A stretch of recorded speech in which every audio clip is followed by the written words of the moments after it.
An ICE agent shot and killed an ICU nurse who worked at the VA hospital in Minneapolis. Was the revolution in Iran suppressed? And Alex Honnold just free soloed one of the tallest buildings in the world because he's an absolute madman.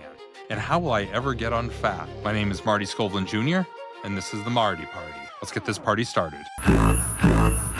It's a Marty Party.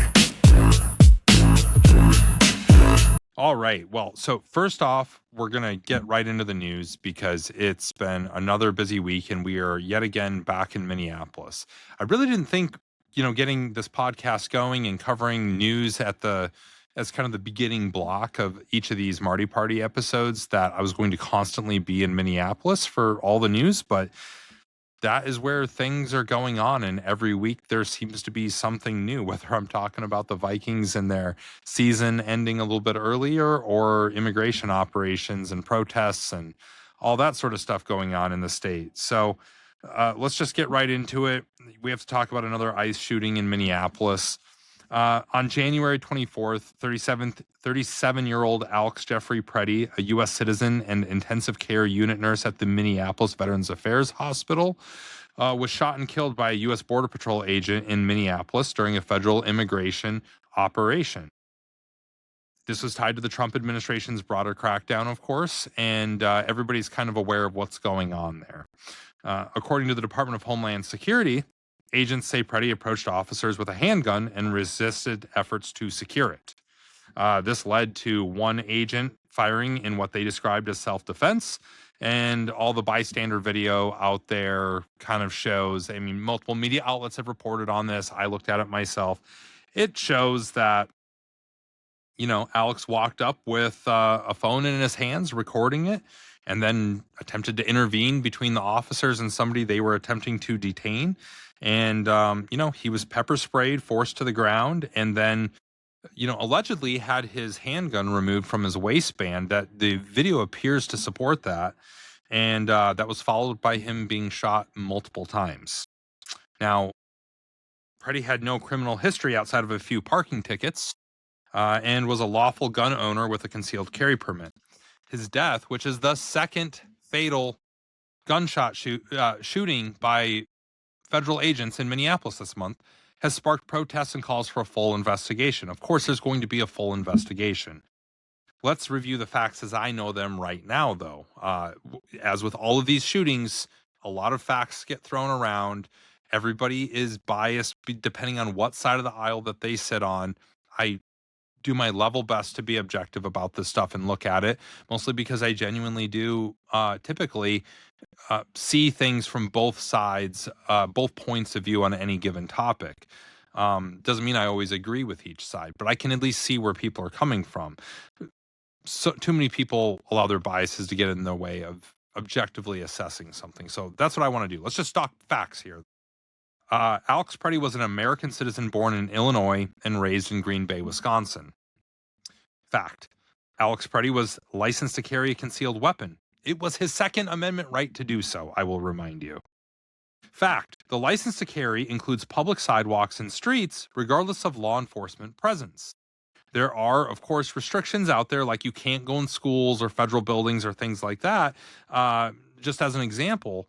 But those circumstances were not present, from what we can tell, during this altercation. Fact: Alex Pretti was recording the police action taking place. It was his First Amendment right to do so.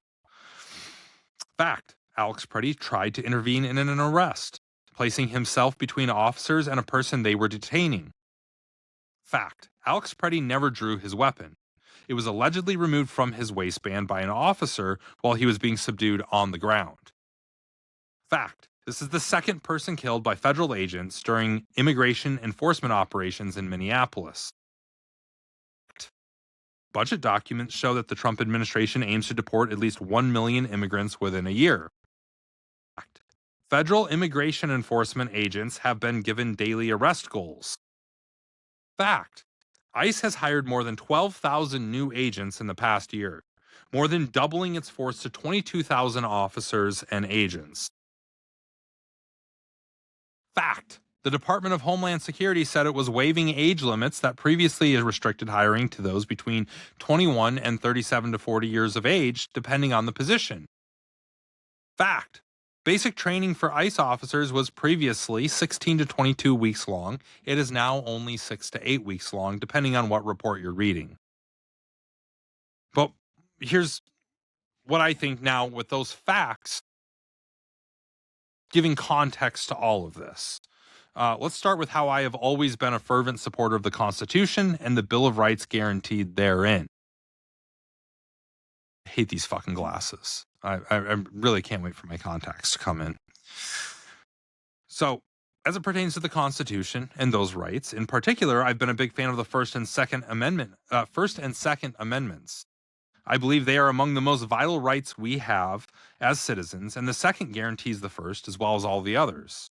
I don't care which political party you subscribe to, what your personal beliefs are, what religion you believe in, what gender you are, what your sexual orientation is, or what the color of your skin is. You have the right to speak your mind and to possess firearms. Full stop. For all the conservative gun owners out there that are trying to perform mental gymnastics as to why this guy should not have been carrying or should have been shot, you need to go take another look at the Constitution and defend those rights regardless of who is exercising them and what the current state of public opinion is. The current director of the FBI, in fact, Kash Patel, literally just said, quote, "You cannot bring a firearm loaded with multiple magazines to any sort of protest that you want. It's that simple." What? No, that's not what the Second Amendment says. So, on the other side of the coin, though, and by the way, I've got a copy of the Constitution right here. Let's just put that on. Here we go. The Constitution of the United States and the Declaration of Independence. We'll just set that right here. It's a small book, so it may not stay super well. Now, like I said, on the other side of the coin, with liberals, who've typically called for an increased regulation of the Second Amendment over the years, the situation in our country right now is exactly why we have the Second Amendment. I hope you're taking note of exactly why we have the right to bear arms right now. And this goes all the way back to the founding fathers. What did they say about this, right? James Madison was the primary author of the Bill of Rights, and he viewed the right to keep and bear arms as a way for citizens to check a federal army, noting that an armed citizenry forms a, quote, barrier against the enterprises of ambition. Seems particularly relevant right now. Thomas Jefferson once wrote, quote, "What country can preserve its liberties if their rulers are not warned from time to time that their people preserve the spirit of resistance? Let them take arms." Now, in a different letter, Jefferson wrote, "All power is inherent in the people, that they may exercise it by themselves, that it is their right and duty to be at all times armed." At all times armed. That was the call by Thomas Jefferson. Now, this just goes to say the Second Amendment was never about hunting or shooting clays on the weekend, right? It was about resisting tyranny, regardless of what political side of the aisle it comes from. It can come from either. We've seen it time and time again through this, throughout the world and even in this country. Now, it's easy to call for guns to be taken away when it's like your man is in power or your rights aren't being outright threatened, and life is relatively peaceful.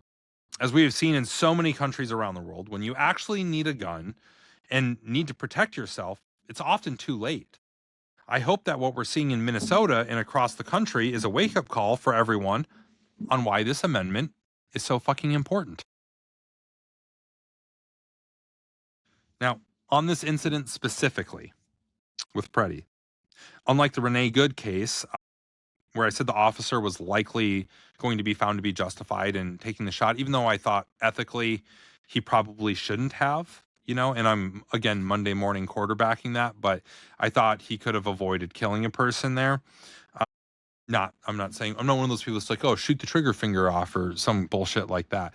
No, I mean, like, he probably didn't need to pull the trigger. He probably could have avoided being hit by the vehicle, and they could have pursued her and all that other stuff, and she would be alive today, probably facing serious charges, but alive today to defend herself in a court of law, to be judged by a jury of her peers. That's how that should have ended.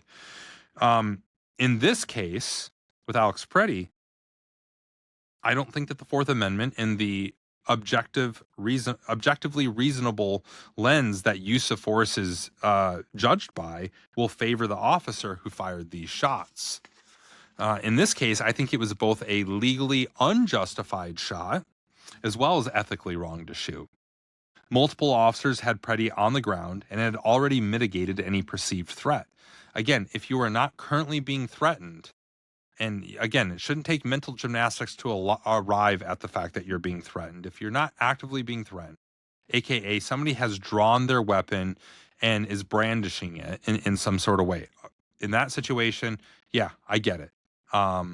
In this case, he was on the ground. He'd been pepper sprayed. He'd never drawn his weapon. The only thing that he had in his hands from the video that we saw was a cell phone. And it appears, again, this needs to be verified. It appears that one of the officers removed his handgun from his waistband and then shots were fired. And that feels like an assassination. What it actually was probably miscommunication between the officers. The officer who shot probably didn't realize that a different officer had removed the gun. But, I kind of go back to, just because he had a gun on him, it was his legal right to have it on him. That's not a reason to kill somebody. Just the presence of a weapon is not justification for saying I felt threatened and doing that. This isn't the war on terror, right? Like when I was in the military, for a while there, under the rules of engagement and the guidance that we had was, when you were asked why you shot anybody, as long as you say that you felt threatened, that, you saw a weapon or you thought you saw a weapon, that was a justifiable reason to pull the trigger. That was war against terrorists. Okay. This is not, these are police actions. This is immigration enforcement within our own country. So it should not be a situation ever where somebody is lawfully carrying a firearm and they're not brandishing it, they're not drawing, they're not doing anything that would make it appear that they want to use it in any confrontation. That can't be used as the sole justification for firing on them. Now, I want to be clear here. Should Pretti have inserted himself into the situation to begin with? No, of course not. He shouldn't have intervened. But here's where I catch myself a little bit. It's easy to say, hey, don't be an idiot and intervene, fuck around, find out, all that other stuff. Play stupid games, win stupid prizes, all the other phrases that get thrown around out there. Here's the thing. The Bostonians who dumped a bunch of tea in the harbor back in 1773 were not legally allowed to do so. And they did it at great risk to their own physical well-being, right? The civil rights activists of the 1960s were not legally allowed to defy segregation ordinances. They spent nights in jail. Some of them were brutally beat. And Willie Nelson, for the majority of his life, was not legally allowed to smoke weed. Here's the thing.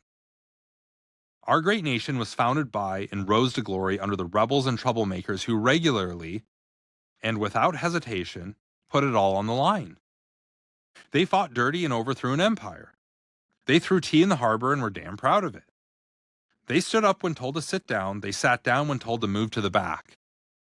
They forged across the Great Plains and over the mountains. They lit up and drank up. They flew when told they couldn't. They stood up to bullies. They beat fascists into submission. They spoke up when told to shut up. Real Americans don't take no for an answer. We're the descendants of risk takers and rule breakers. Remember that. We may be a nation of laws today, but we were a nation of rebels first. So I believe you may be technically correct if you say Alex Pretti should not have interfered with the immigration enforcement action taking place, but I challenge you to think about how history will judge his actions as well as the actions of others. Now, as always, we'll see how this plays out. And I want to be clear. I don't want to see a civil war in this country. I don't want there to be an insurrection. I want protests to be peaceful. But I understand why some are choosing to take it a step further. It's who we are as a country. And, you know, even if you don't disagree with people, you got to, I think, be a little proud that people are standing up for what they think is right. And that could be applied to both sides of the aisle at various times throughout history. Now, as with everything, it's an active investigation. We're not going to get any resolution to this, just like with the Renee Good case, for months, if not years. Just look back at, for example, while we're on the topic of Minneapolis, the Derek Chauvin case and George Floyd and all that. That was quite some time before, you know, it wasn't the next week after George Floyd was killed that we had some sort of ruling, or even whether Derek Chauvin would be pressed on charges or anything like that. This is a different situation. This is dealing with federal law enforcement. It's obviously a very politically charged topic. You know, the top administration officials are defending ICE and the officers and their moves. Take a sip of coffee for this one. I think we need to hold our leaders accountable for these actions if they are defending them and they are found to be unjustified. Like I said, regardless of how it plays out in the court, you know, and going through our judicial system, whether Renee Good, you know, the officer that shot Renee Good or the officer that shot Alex Pretti are charged or not charged or anything like that, we'll see how it all plays out and we'll let the system work. But we live in an age where there's multiple video angles of every single thing, and you got to make your judgments. And a lot of people have called what's been happening in Minneapolis a nationwide, if not international, Rorschach test, where everybody is seeing the literal same videos, the same photos, everything, but they're coming to different conclusions, which to me is just, I think there's a whole lot of people on both sides of the political spectrum not being honest with themselves. They're not being intellectually honest. They're more concerned with being right or their side being right than they are with the truth and justice being carried out and adhering to constitutional law and upholding the rights we have enshrined to us in the Bill of Rights, in the Constitution. It's a messy one. I hope we get through this unscathed. Like I said, I don't talk about us being a nation of rebels and all that stuff to incite insurrection or anything. It's just recognizing what kind of people Americans are. And I don't want to ever see us delve into another civil war or anything like that. But I would admit at this point that I am nervous that, you know, we're talking about National Guard troops being sent in to defend protesters against federal agents. I don't want to see a day where members of the National Guard are in a gunfight with federal law enforcement officials. That's not a good place for our country to be in. It's a horrible place to put American citizens, to put service members and those who volunteer for, sign up for federal law enforcement duties on both sides. It's a horrible place for us to be. None of us should want that. So hopefully this on all sides gets de-escalated. I think at this point, the Trump administration, Kristi Noem, who's the Secretary of the Homeland Security, need to take a long look in the mirror and say, if we want to enforce immigration, if we want to enforce the border, if we want to deport dangerous illegal criminals, is this the best way to go about accomplishing that goal? Is brute force, is some of our officers antagonizing protesters and things like that? Is video footage of our federal law enforcement conducting operations that feel very much like rights are being infringed, is that good for the overall mission? They got to ask themselves that and say, hey, can we do better? My opinion is they can do better and they should do better. So I do think that our border needs to be secure. I'm not against deporting dangerous illegal immigrants. And I also think we have to reckon with our history as the United States we've got a long history of naturalizing illegal immigrants, to including a lot of people who came from Europe. look into that history if you want more on it. Maybe I'll cover it in a future podcast. But we got to be honest with ourselves here. This isn't a new thing. All that being said, moving on from Minneapolis and going international as we're taking a tour around all the headlines, you've noticed that the news around the protests happening in Iran have kind of quieted down a little bit. Like everybody's kind of focused on Minneapolis right now, or, the things that were said at Davos, and we'll talk about that. But I haven't forgot about Iran. Like I said before, I'm pulling for those people.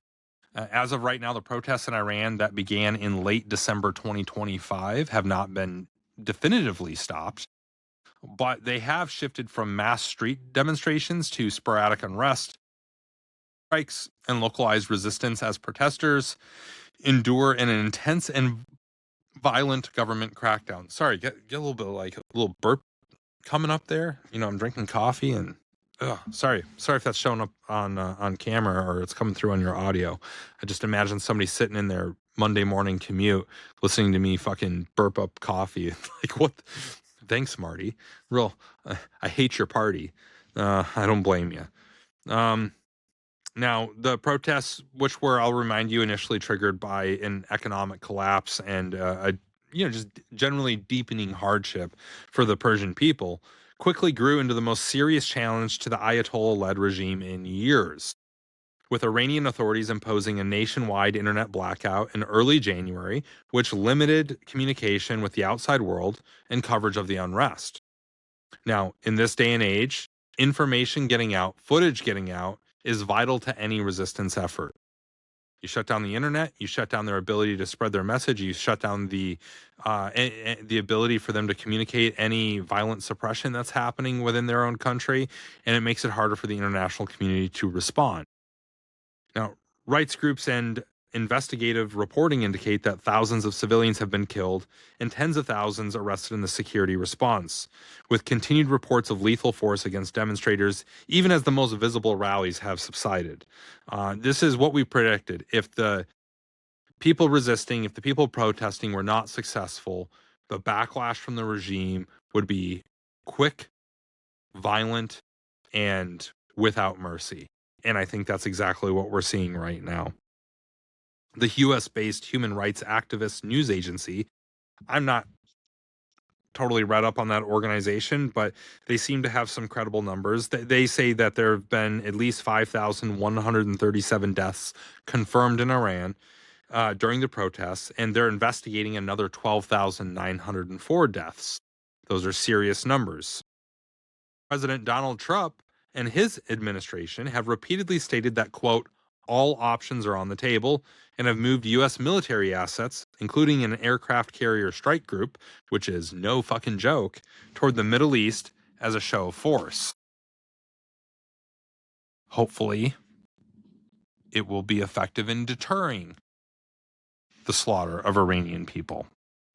There's been no confirmed decision to launch a direct military strike in Iran, though. Right now, it is just deterrence. And again, I believe that we are probably covertly or clandestinely doing some things.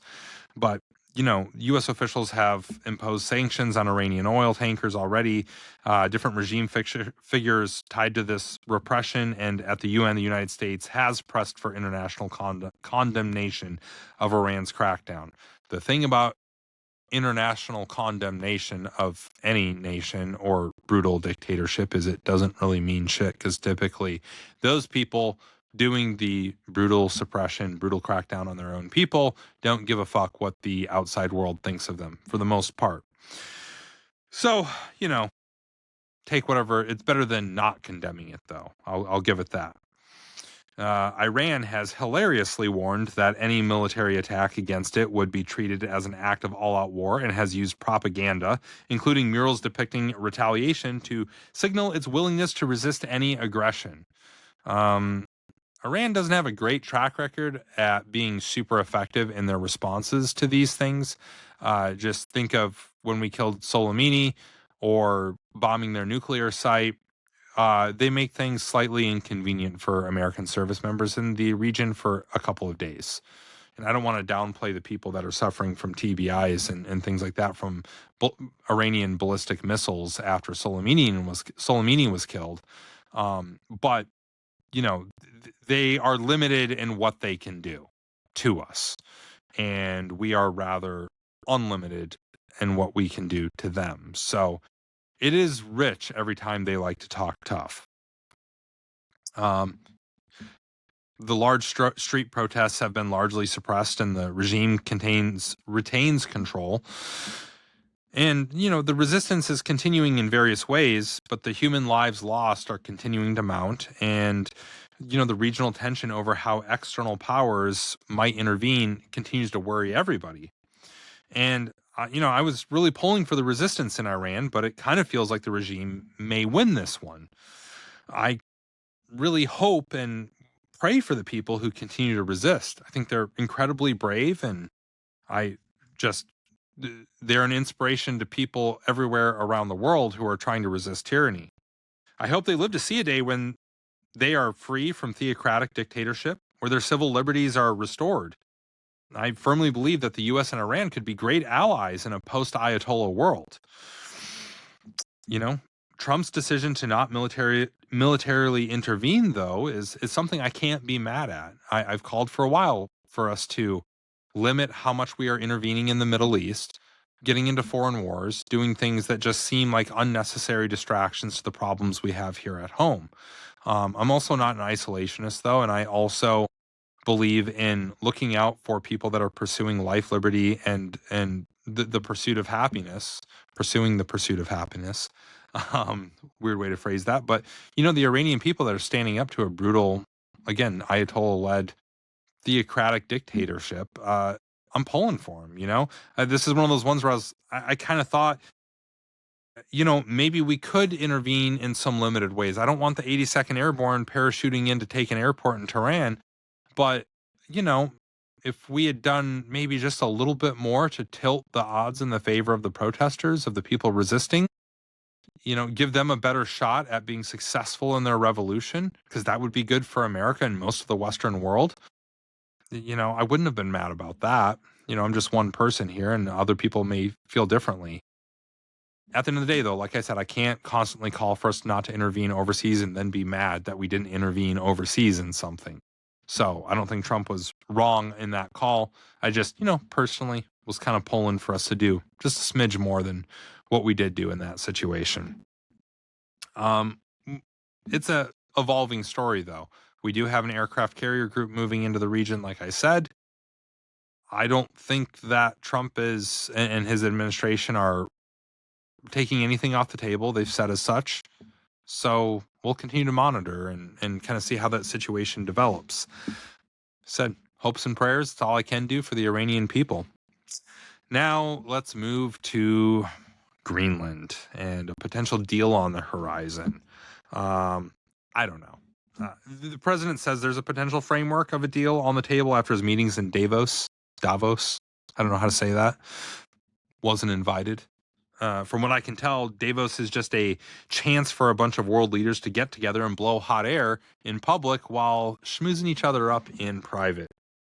Some backroom drinks happening while they yell at each other and posture in public. That's the way I see all that happening. Kind of gross. Trump has, removed the threat of increased tariffs against European nations, which is a good thing. And I think that whatever we can do to keep our relationship with our NATO allies in Europe, and we may need to do a little bit of repair after, extremely dumb statements being made by certain members of this administration recently. I think it's we need to do what we can to maintain or repair that relationship from those comments, and also recognize that I think it's pretty unlikely that we're going to use military force in Greenland at this point. It really feels like we've moved beyond some of that posturing, and I just want to say that that I hope that there's no permanent damage that has happened between us and our NATO allies. That NATO alliance is actually very important. I know that we're the biggest contributor to it. I know that the NATO alliance would not be what it is if it wasn't for us being involved in it. I get all of that. But like I said, I am not an isolationist. I am somebody that thinks it's good to have some friends. And if the rest of the world starts to unite against us, That's not a good place to be. We won't be a superpower anymore.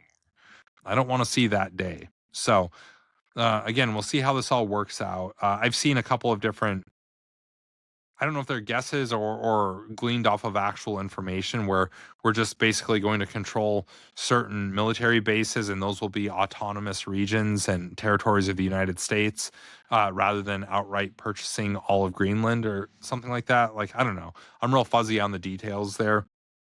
I don't think all the details are hammered out. Again, what Trump said was there's just a framework of a potential deal, which doesn't sound like we're close to a, moment where we're signing some sort of new treaty over what our presence in Greenland looks like.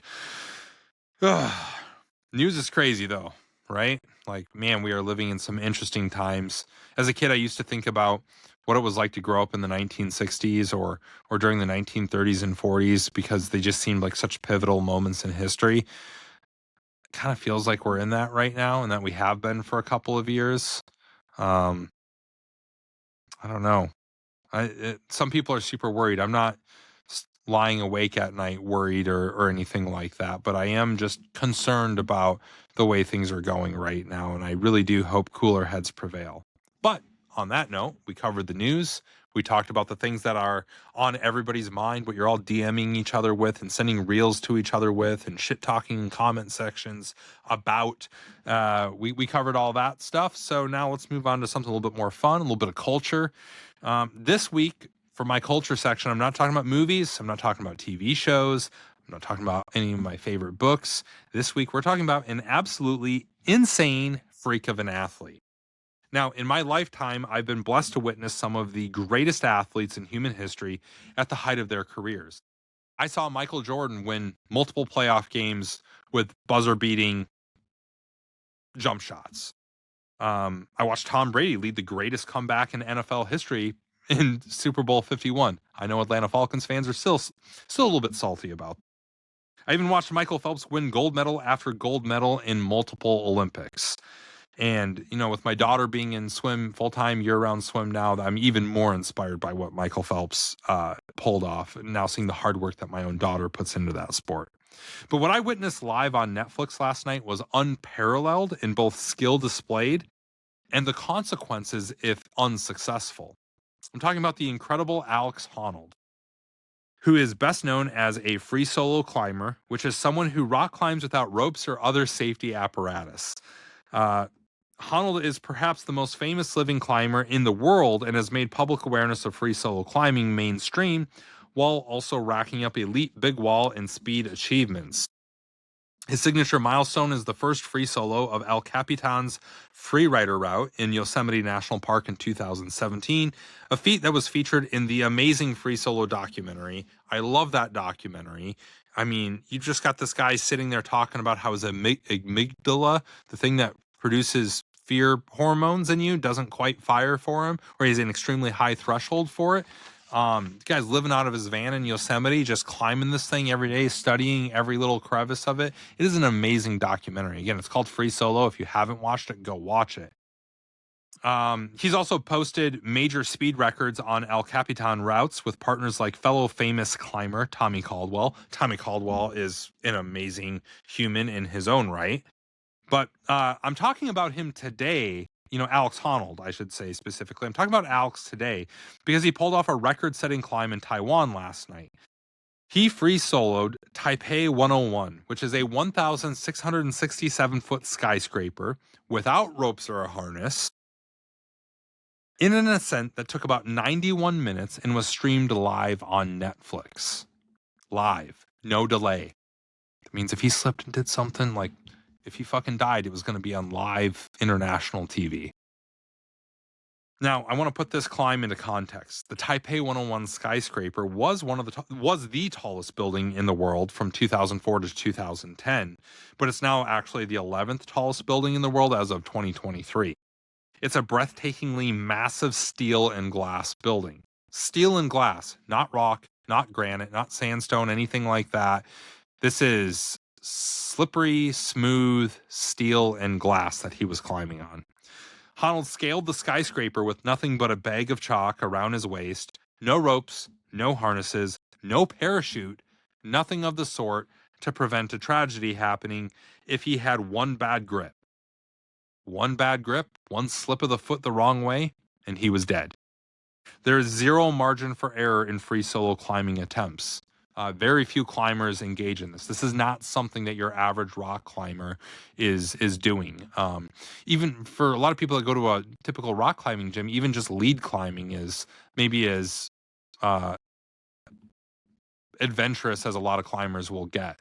Doing a free solo attempt, because there's just zero margin for error, it's rare to see. There's very few people that are competent enough to do it. And Alex Honnold himself has said he doesn't have a death wish or anything like that, but it is one of his passions. He does pursue it, and he trains specifically for it. Now, Honnold climbed the 1,667 feet it took to reach the very top of the building now this is the impressive athletic feat, 1 hour, 31 minutes, and 34 seconds. Straight vertical climbing for an hour and a half. My forearms are sore just thinking about doing that. It's an incredible feat. French climber Alan Robert, I'm sure I'm not saying that the way French people would say it, but I'm saying it the American way. French climber Alan Robert previously climbed Taipei 101 in 2004, but he used safety ropes the entire time. Honnold is the first person ever to climb it ropeless. Now, multiple climbing media outlets have characterized this climb as the highest urban climb in history. Now, part of what makes those records hard to get is it is illegal to go climb buildings like this without permission ahead of time. Alex even talked about that was part of his motivation in doing this. It's not because it was going to be live on Netflix necessarily, but because of the fact that it's rare to get legal permission to go climb a building. And for somebody like him whose life's work is climbing tall things, it was an opportunity he just couldn't pass up. And part of the reason, a lot of climbers will do it illegally and try to sneak their way up it, just like with base jumpers jumping off of tall buildings. Usually it's an illegal action. They try to get away or just risk the arrest and pay the fine or whatever. They do their own risk calculation and all of that. Alex never did any of those sorts of things because he wanted to stay on the right side of the law. I applaud him for that. And it's pretty cool that the one time he does go climb a skyscraper is, and I don't know that this is the only skyscraper he's ever climbed. It's certainly the most notable one, though, that it was completely legal and blessed off on. That's pretty cool. Now, for me, watching it at home live was really something. I had both my daughters were watching it. My nieces and my nephew were also over watching it, and everybody was, regardless of age, glued to the TV. The shape of this building, there's multiple ledges that flare out as you're going up, and just seeing what he was doing. I mean, multiple obstacles. There's these little corner decorations that were on the building that he had to negotiate as an obstacle on his way up. And you just look at these, and before he actually gets on it, you're like, I don't know how he's actually going to do that without falling off of it. It really looks impossible to do. And then you see him do it. And just like any amazing professional top tier athlete out there, they almost make it look easy. It's definitely not easy, though. And to watch that with my kids, to have them share in that experience and see a world record happening, see greatness happening right before them. Again, my kids are too young to really remember seeing Tom Brady play at the peak of his greatness, or see Michael. They definitely were too young to see Michael Jordan play. All my oldest daughter who's in swim can do is watch old Michael Phelps clips of him in the Olympics, but that's nothing like watching it live on TV from your living room and cheering Team USA on and seeing that guy take gold and slap the water and cheer, and just it's something else to see these things live. And I'm sure it's at another level entirely to be there in person. I can't imagine what it would have been like to been in the Chicago Bulls arena and watch Michael Jordan play in person. I can't imagine what it was like to be in the stands for Michael Phelps Olympics swimming records, to be in Foxborough watching Brady fucking sling it all throughout his, 20-year career? 20-ish year? I forget the exact number now. Long career. Played till he was 45. It'd be just crazy to watch any of those in person. So the fact that we even got to watch it on TV is really incredible and a testament to the technology we have these days that make these things possible. All that being said, super motivating to see that. And that kind of brings me up to my quote of the week. I want to draw a little bit of attention here to Xenophon. Again, don't know how to pronounce that, but he was a student of Socrates, and he wrote that Socrates believed he was a lot of people don't know this. Socrates didn't write any of his own stuff down. It was his students that wrote down what Socrates talked about, and that's why we know what Socrates believed in and his different philosophies. Really interesting stuff. But this student wrote down that Socrates believed, and you've heard this quote before, so bear with me, but quote, "No man has the right to be an amateur in the matter of physical training. It is a shame for a man to grow old without seeing the beauty and strength of which his body is capable." It's something I've been thinking a lot about lately. I think about, I'm a former Army Ranger. I used to sit between 210 and 220. I was in great physical shape. I could be, because I'm a tall, long-legged dude, I could run and ruck like crazy. I was always a little bit weaker on push-ups and pull-ups because of my long arms, but was definitely fine in those events, But I was in great shape. I had all the confidence you would expect of an airborne ranger and all of that. And again, by no means was I the best ranger in the ranks or anything like that. I was doing my best to keep up with truly great Americans every day while I was there. But now that is, 15 years in my rear view mirror, and I look at myself and I look in the mirror and I'm like, this is not a former Army Ranger looking back at me. This is not somebody that I'm proud of. And it's not somebody as good a shape as I was in when I was in the Ranger Regiment while I was in the Army. I never reached the peak of what I was capable of. And I'm getting ready to turn 40 this year. And I know that means that window to achieve peak for me, to achieve new highs is going to start closing here pretty soon. So I need to start taking it pretty fucking seriously. Now, the hard part about that, and this is, kind of getting into my life again and talking about just life stuff like I want to on every one of these podcasts. I want to talk about how I'm approaching my health and fitness goals in 2026, recognizing that because I'm not going to just continue to sit on the sidelines and watch myself deteriorate into old age and be somebody that I'm ashamed of being. First, I'm going to sip that coffee.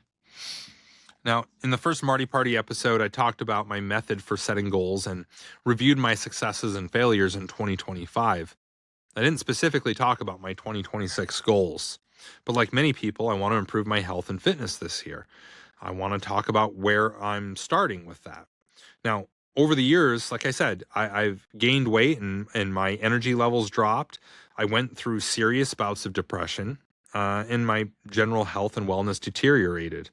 I know I'm not the only person, or more specifically, the only veteran to experience those things. But I spent much of 2024 and 2025 trying to figure everything out, trying to figure out what the fuck was wrong with me. I was really growing frustrated because I would try different things to get healthy and they wouldn't work. It would be like swimming against the ocean current and this is how I felt.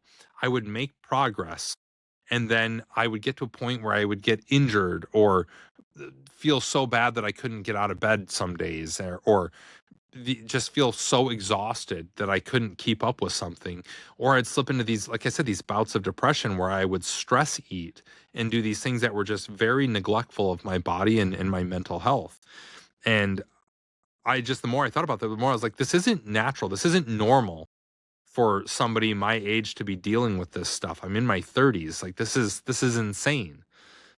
So I had a full body MRI done thanks to the Hunter 7 Foundation. I found a new primary care provider. I had a full blood panel done, and I had extensive dental work done. And part of that was, again, the depression. I, for a while there was in a really bad place and was not taking care of myself to include my teeth. Through all of that, I found myself at the end of 2025, the end of this last year, with a variety of medical data and feedback from professionals and pretty much everything that I needed to know exactly what I needed to do to get my health and physical fitness and my mental fitness back in order, back on track. So on December 8th, kind of in preparation for the end of the year, I weighed myself. I came in at 295.8 pounds. Now, I knew I was heavier than normal. I've kind of been fluctuating between the 270s and 280s for about the past 10 years, I would say. And with occasional, like I said, jaunts into the 260s, but I haven't been closing in on 300 pounds like this since the year that my dad was sick, and I was in South Dakota. And again, I was in a bad place, and ballooned up then. Got it under control then, and not under control enough. But now, again, I find myself, on December 8th, staring at 300 pounds. It's unacceptable. I hate to even say it out loud. I bring all this stuff up and talk about mental health and my weight and all these things just because I'm trying to be transparent, because I know I'm not the only person that deals with this stuff, and I just want other people to know you're not the only one dealing with this. Even if you logically know, I want you to hear it directly from me, out of my mouth, of me being publicly accountable, publicly transparent about the struggles that I've had. Now, the furthest I ran last year was a local 5K race. I barely did any hiking, despite the fact that I live in one of the best hiking destinations in the US, in New Hampshire. I finished a Norwegian 30-kilometer foot march that I do with my friends every year. It took me a little over 5 hours, which was not the standard. And my current 1-rep maxes for the main core powerlifting lifts are 141 pounds for overhead press, 255 pounds on bench, 326 pounds on squat, and 440 pounds on deadlift. Those aren't horribly weak numbers. They're also not something that somebody at my weight should be. I should be capable of more than that. I can do better. So with all of that information as a baseline going into 2026, here are my 2026 health and fitness goals. I've got other goals, of course, that I'm shooting for this year, but these are the health and fitness specific ones. I want to run a half marathon. There's a race on October 25th I'd really like to do.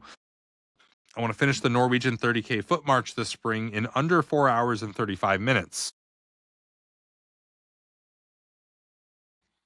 I want to hike Mount Washington. It's one of the coolest things to hike out here in New Hampshire. It's one of the main 4,000 footers. It's actually like 6,000 feet. It's got some of the worst weather in the nation. It's like crazy. I've been living out here for like 8 years now, 8 going on 9 years, and I have not hiked it yet. So we're going to get that done this year. I want to increase my overhead press 1-rep max to 187 pounds. I want to increase my deadlift 1-rep max to 500 pounds. I want to increase my bench press 1-rep max to 320 pounds. And I want to increase my squat 1-rep max to 397 pounds. Now, I know those are lofty lifting goals, and those are definitely a tall order for where I'm currently at. I already told you where my current 1-rep maxes sit. I recognize that those are a tall order, but I am, kind of shooting for the stars there, and I believe those numbers are all very respectable numbers.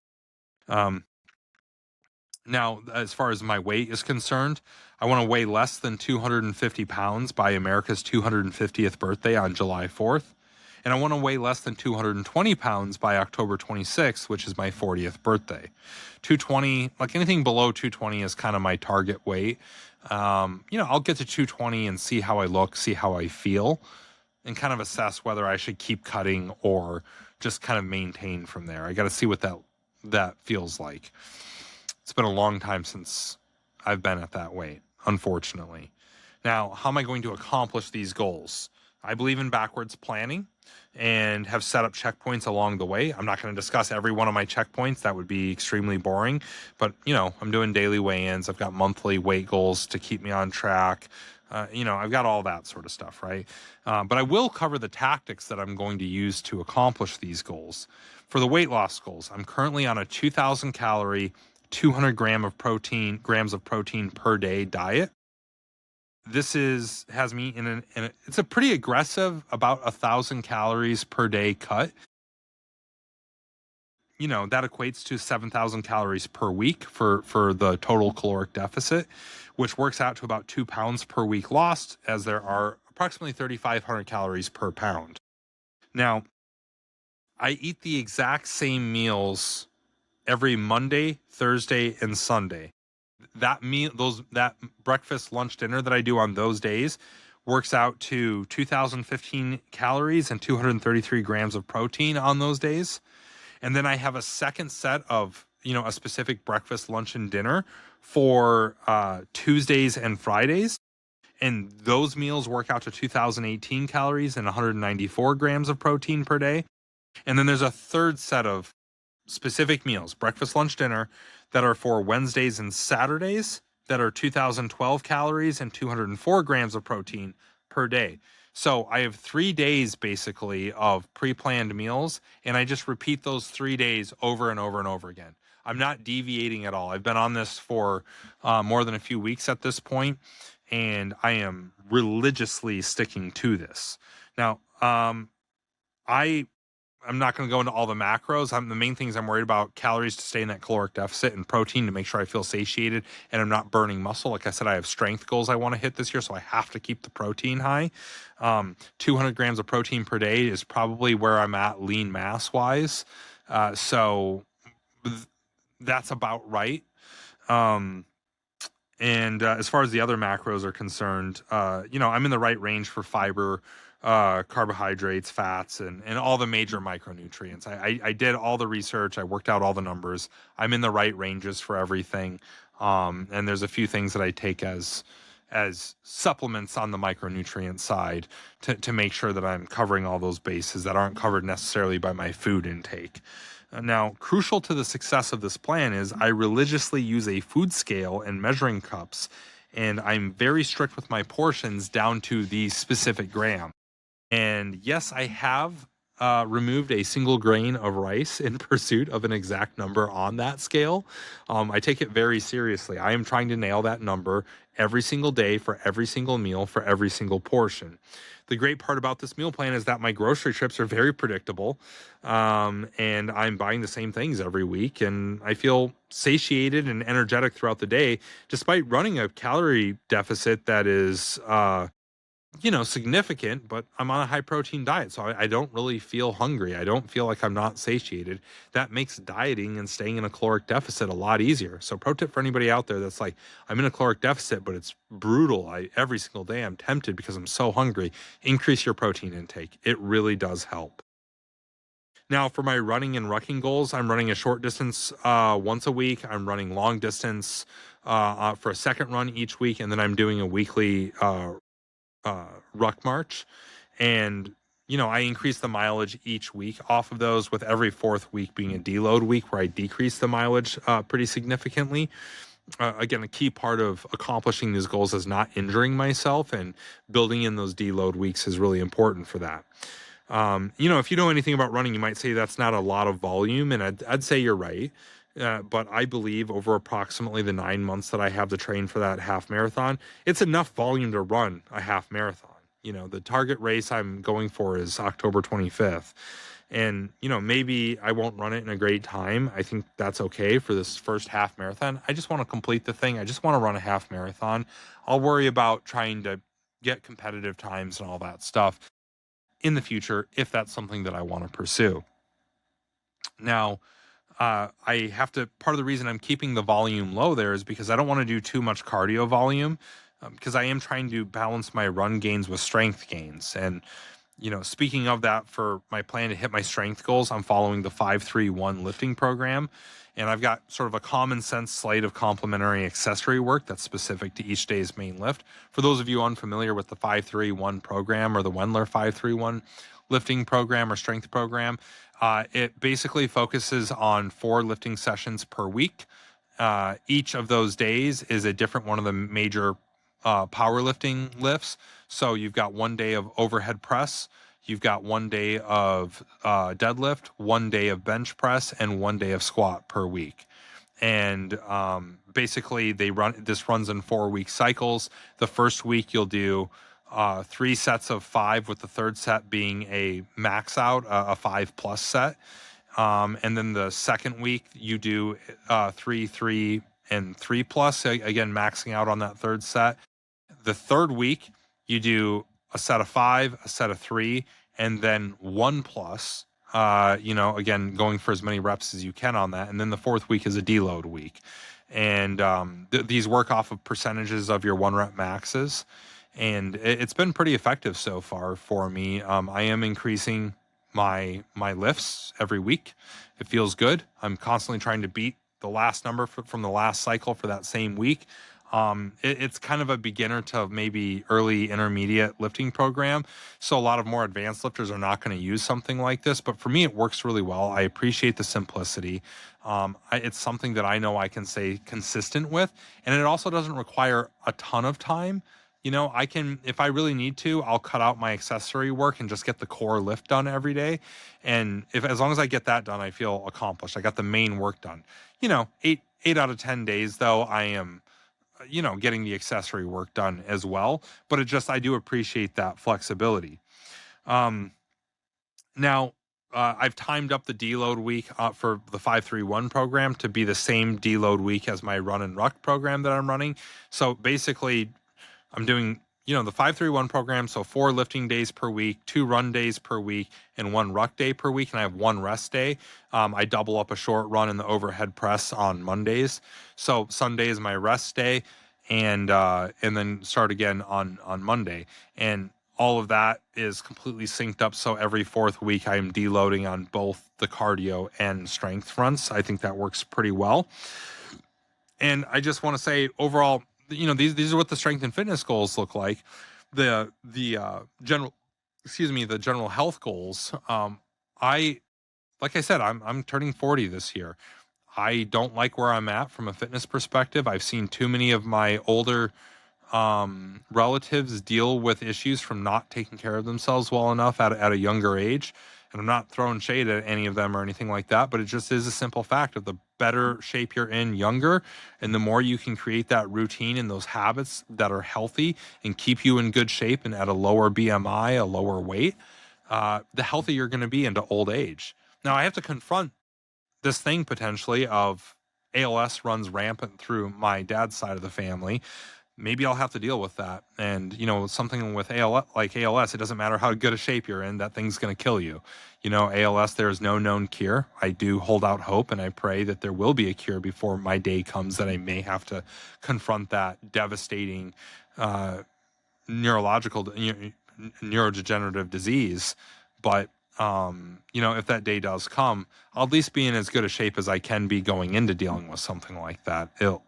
But yeah, nobody gets out of that alive. Not right now.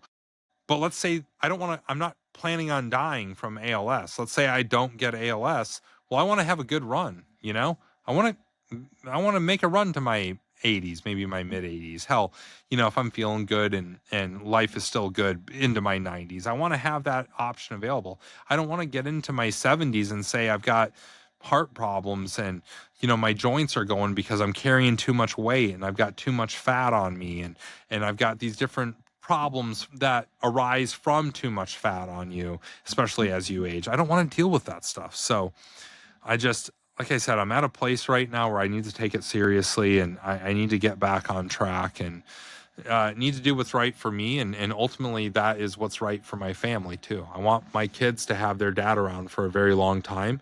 I want my grandkids to know who their grandpa is, not trying to be too dramatic, but that's kind of what's been on my mind a little bit, among many other things, obviously, as you can tell by this podcast. All right, let's get to my thing that I think is pretty neat this week. And I specifically wore this flannel today. It's a poncho flannel. Maybe you can barely see the label right there. Now, this isn't, again, when I say, I'm doing I think this is pretty neat segment every week. These are not sponsored spots. These are just things that I have that give me value or fulfillment in my life, make me happy, or I just think are really cool. And I've been a big fan of Poncho for a while now. Their founder was previously a fishing guide up in Alaska, and that sort of identity you can see just flows through everything in the brand. And I first came onto this brand through their lightweight. They're kind of like fishing shirts, but you can kind of wear them in any situation, but they're very lightweight. I'd wear them out on assignment or, trips to Africa, things like that. And I loved them. They were the perfect amount of stretch. They looked good. They were very highly ventilated. They didn't retain a lot of smell, at least that I could tell. And I loved them. Then I got turned on to their flannels, these flannels. I fucking love these things. They've got magnet closures. They fit me perfectly. They're the perfect amount of taper for my body and all of that. They're very comfortable. The colors that they come in are amazing. I'm a big fan of Poncho. If anybody is listening to Poncho, right, or works for Poncho and is listening to this right now by chance, like, just know, like, keep up the great work, guys. I love it. And you've got me as a lifelong customer. You keep making great products like this. Don't ever compromise on your quality. Don't sell out. Don't go fucking do something crazy to cut costs or earn an extra dollar. I know that's not what your company's about. That's why I'm such a supporter. And like I said, I love these things. So a lot of you people listening to it, maybe you've heard of them before. Maybe you've seen their ads pop up on Instagram or something like that. But if you haven't heard of them, I highly recommend them. They're awesome shirts. Whether you go for that lightweight summer stuff or their flannels or their short sleeves or any of that, I love all of them. You're not going to go wrong with any of them. Well, thanks for coming to the Marty Party. Join me again next week. If you don't want to miss a single show, make sure you subscribe if you're listening or watching on YouTube, or you follow if you're listening or watching on Spotify. Follow if you're listening on Apple Podcasts. I know we show up on there too. I appreciate everybody who has tuned in so far. Make sure you share these episodes. Tell people about the show. I appreciate any of the new listeners I can draw in here, and that best way to draw them in is by word of mouth from people that they trust. And I promise eventually I'm going to get rid of these ugly glasses there. And you guys probably don't even care about them, but they're such a inconvenient thing for me, and I'm very self-conscious about them. So I'm going to get the contacts back in. Anyway, I'll see you later. It's a Marty Party. It's a Marty Party. It's a Marty Party.